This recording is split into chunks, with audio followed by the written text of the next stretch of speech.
Sí, precisamente varios de los ponentes a esta mesa redonda se han planteado, concretamente el responsable de la estrategia de responsabilidad empresarial con el anterior gobierno, qué son los qué aportan los intangibles. Y por los elementos que comentó el responsable, el que ha realizado la estrategia de responsabilidad empresarial con el gobierno actual, muchos de esos elementos precisamente son intangibles.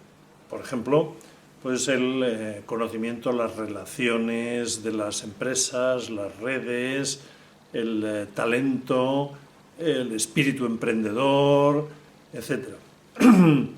Nos planteamos con eso un problema, sin embargo, primero de definición y, por tanto, de cuantificación. Pero, para resumir, en una primera aproximación podemos decir, por analogía con el ser humano, que es al fin y al cabo la gente de todo, los intangibles son el alma de la empresa, o si quieren, los que no tengan una visión trascendente, pues el espíritu o lo inmaterial de la empresa. O digo empresa cuando podría decir de cualquier organización, de una administración pública, de una institución, de una ONG, etcétera, etcétera.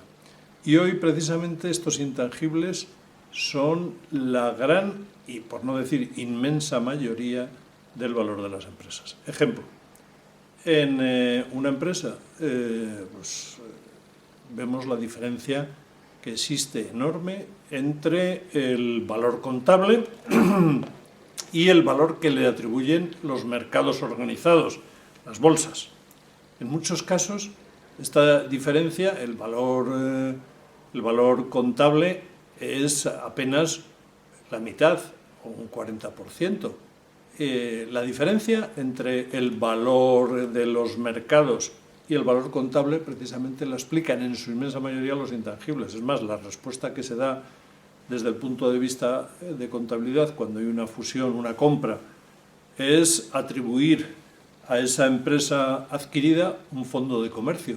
Y ese fondo de comercio es realmente la marca, es decir, la imagen, la reputación, y que es eso sino un intangible, si queremos, la presencia de... Por cierto, no es el único.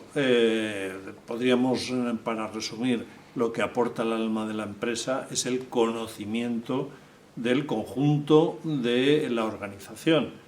Lo aportan fundamentalmente los recursos humanos, pero ese conocimiento, esa experiencia también es del trato con los clientes, la posibilidad de obtener valor económico para sus accionistas, etcétera, etcétera.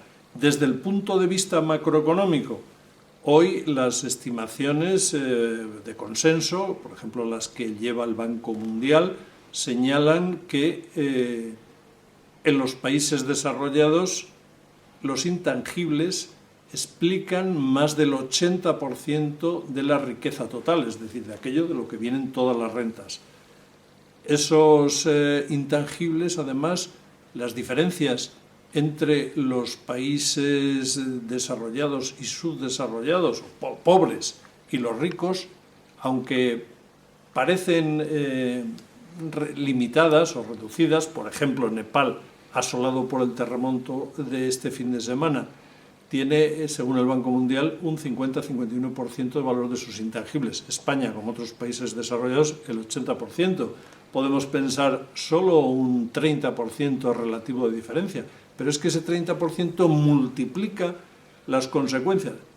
Ejemplo, el valor total de la riqueza, del total de los recursos que atribuye el Banco Mundial a Nepal, que es el sexto país, por cierto, más pobre del mundo, es decir, es aproximadamente $3.000 para cada uno, por media, de sus 28 millones de habitantes. En el caso de España, con entre 45 y 50 millones, es casi 100 veces más. Es decir, multiplicamos por 100. Cuando, si nos referimos a la diferencia de los recursos materiales, las riquezas naturales, esas que han sufrido con el terremoto considerablemente, Pues Nepal tiene en términos relativos 30 veces más recursos naturales, en concreto, según las estimaciones de consenso del Banco Mundial, la riqueza de los que aportan los recursos naturales, el capital natural o el capital el capital natural el conjunto de la economía es un 32%.